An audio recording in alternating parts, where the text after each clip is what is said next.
Wasting time asking questions that you can't answer, and just do it. Just do something. You know? Just get naked and walk through the city. You know? So, but that mental chatter continues to show up. It's mechanical. It's just like, comes right back into my head. What are you doing, Jason? You think that's cool? Is that going to sell records? Is that going to get you somewhere? Are people going to like that? Are people going to understand what you're saying? And I do a lot of work to get that out of the way, because whenever I make the best music, it's when I have no idea that I'm making music, really.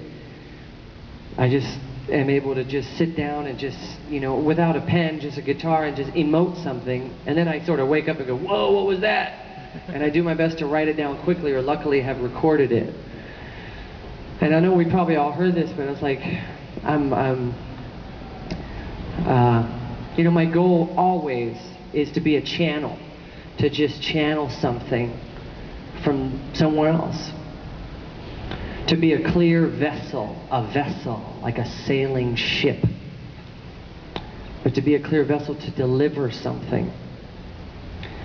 People always ask me, what's your inspiration? What inspires you? And I say, well, inspiration inspires me. Like, I love the topic of inspiration, and I think that's why I'm here. That's why I signed up for this, because this is a place where we want to basically get inspiration out there to the world. Because when we're inspired, when we're really lit up by something, that's when nothing can stop us, you know, and we feel really great. We feel alive, and you feel like you've seen love and you're experiencing love. You're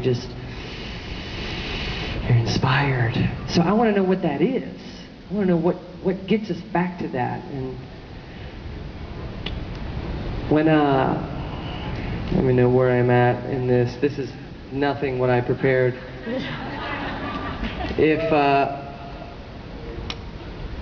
When I was making my first record, I had a song on my first record called "The Remedy," and I didn't applaud it. I was in the coffee shops prior to that. I was an acoustic musician. I had a certain acoustic, folky thing that I liked, and to me that was very authentic. It was just a guitar, it was a bass, it was a percussion instrument, it was voices, nothing else.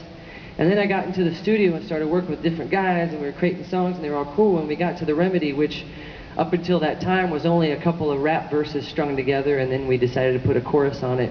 And all of a sudden it was this huge sounding pop song, and it scared the hell out of me.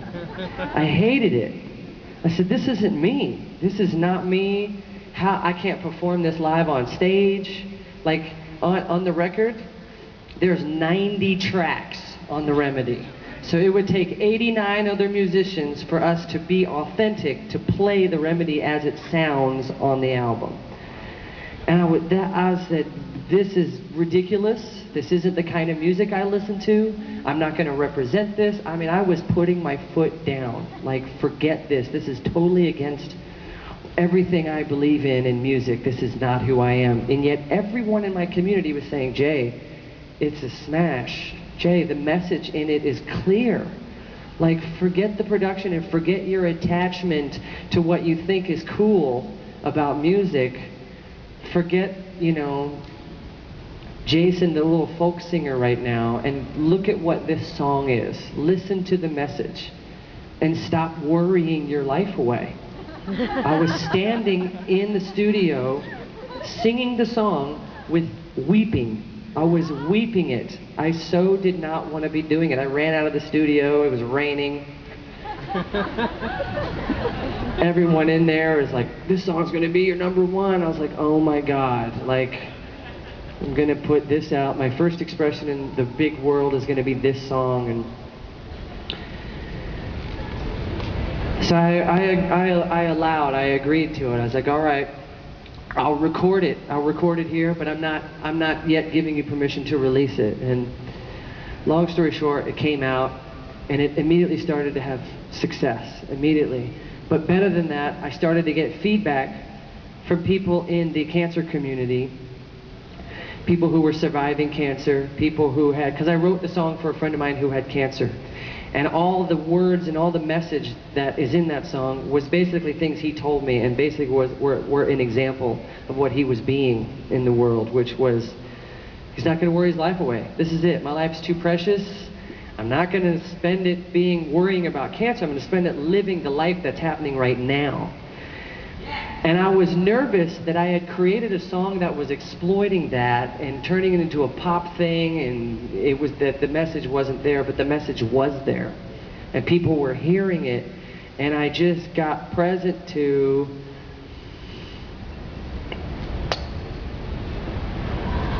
when I got out of the way, what a contribution that was. When I wasn't attached to being cool, when I wasn't attached to being, you know, like I'm supposed to be, you know, underground, you know, like people are supposed to find me. I'm not supposed to be out there on pop radio. When I got over that, what is that? That's just a story I made up about what pop radio is. But what I realized was now I have an audience. I've got access to that mainstream radio station to make songs that can affect people's life. To all the little things that light me up whenever I get down, and I get down, man, I get down on myself. I fall out of love with music all the time. I hate it. I'm like, I hate this. I don't want to do this anymore. But then I remember it's what I love to do, and it's what I was born to do, and it digs me out of the hole again, and my community digs me out of the hole. Don't be afraid to check in with your community. Don't be afraid to say what you don't want to say. Because, man, my community has kept me afloat.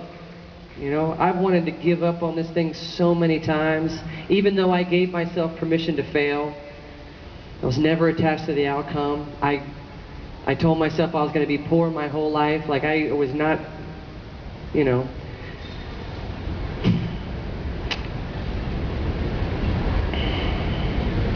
So, where am I?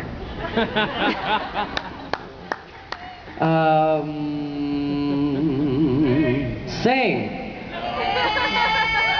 Speak.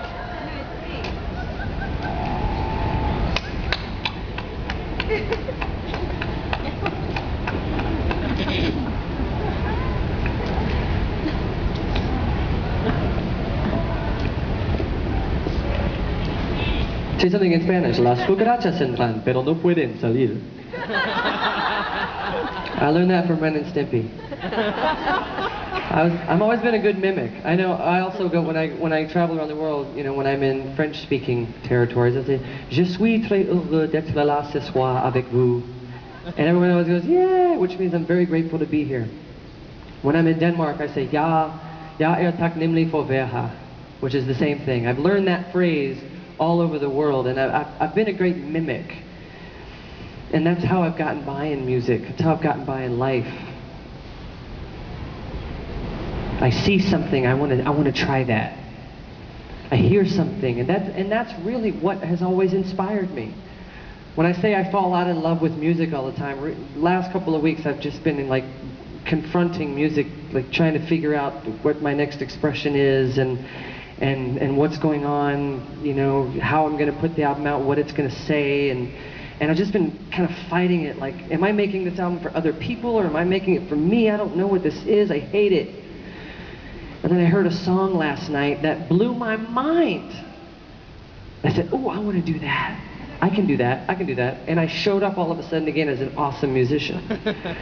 And so others inspire others. Leaders cause leaders. Musicians inspire musicians, you know? Yeah.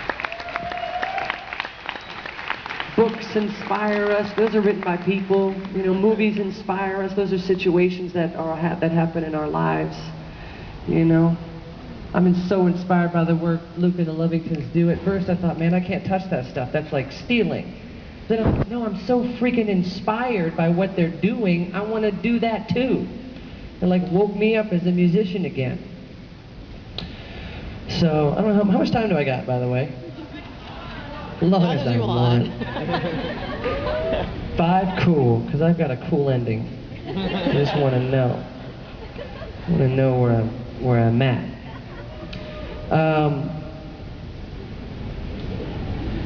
If you can be alone with yourself and be truly happy, it's a sign of a leader.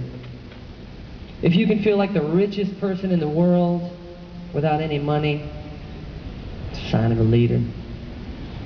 If you can choose your life as it is right now, just choose your life. This is it. This is it. The sheer magnitude. This is it. This is it, guys. If you can choose your life as it is right now, sign of a leader. If you can love your life as it is right now, sign of a leader. There are no leadership steps to climb, right? There isn't like, as soon as I do this, I'll be more of a leader. We all are leaders right now. Like Gandhi said, when the people lead, the leaders will follow. Like, I didn't book this opportunity to stand here and say, the leader's gonna speak, come check this out. It's like, the people were gathering, so the leaders showed up to come and say something. Or maybe I came here to stand before you so that you could help me draw something out of myself, which reminds me once again that I'm a leader. Because I forget all the time. So thank you guys for giving me this space to be reminded of that. And a space for me to kind of rise up and step into to be that. And we all need that support, you know? Ask for the support. Ask for it. Like, if you feel completely left out, raise your hand and say, I need some help. I'd like to be acknowledged, please. I'd love to be acknowledged today for working hard. Can somebody please do that for me, you know? Let that happen and allow somebody to say that to you. Just ask directly for what it is you want and get clear with yourself. You want a hug.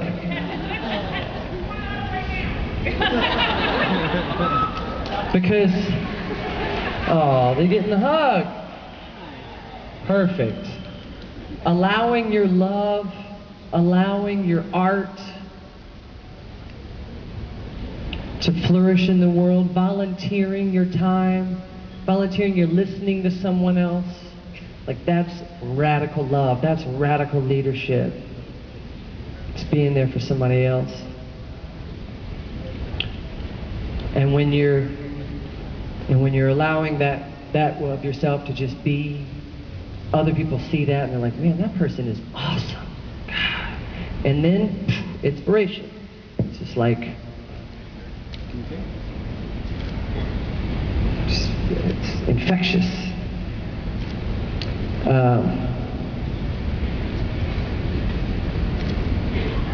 What the world needs more of is exactly who you are. I love that. It's exactly who you already are. You know, there isn't somewhere else to get or somewhere else to be. It's just being awake and choosing to be you. That vessel, that which is sailing on, doing its thing. And the one thing I want to leave you guys with, I've written pardon my French, a shitload of material for today, and I'll put it on my blog. So all the points that I didn't get to address will be there, and just the conversation will continue. This is ongoing. And continue to support Leaders Causing Leaders. The Leaders Causing Leaders Foundation is up to big things, and I think this is the beginning of something great to just keep the conversation going. Thank you, guys. So I'll put all my points on my blog, check it out, but I want to leave you guys with something about that vessel that we all have, that vehicle that we each have individually to care for and to be and do. And it's probably the most brilliant thing I've ever heard. Brilliant instructions that we've ever been given.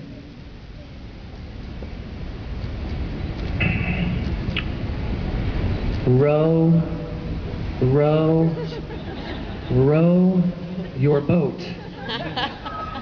gently down the stream. Merrily, merrily, merrily. Life is but a dream. So take care of your boat, row it gently, merrily. Thank you guys for giving me this opportunity.